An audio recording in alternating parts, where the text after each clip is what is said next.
ভাই এই গাধাগুলোকে কেউ বোঝা যে এখানে মাইক বন্ধ করতে বলা হয়নি, আজান বন্ধ করতে বলা হয়নি। এখানে বলা হচ্ছে যে 60 ডেসিবেলের নিচে রাখতে।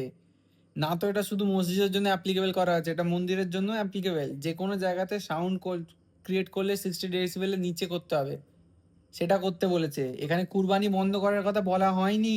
এখানে বলেছে যে 14 বছরের কমের কোনো গরুকে কাটা যাবে না, মারা যাবে না কোনো গবাদি পশুকে, অকারণে তার কিলিং করা যাবে না ছোট অবস্থাতে। এই সব ল লাগানো হচ্ছে, প্রত্যেকটার পিছনে ভাবনা চিন্তা করা হয়েছে। এখানে যদি ধর্মকে হার্ট করা হয় না, খুব বড় সমস্যা হয়ে যাবে। এই বাংলাদেশিগুলোকে কে বোঝাবে?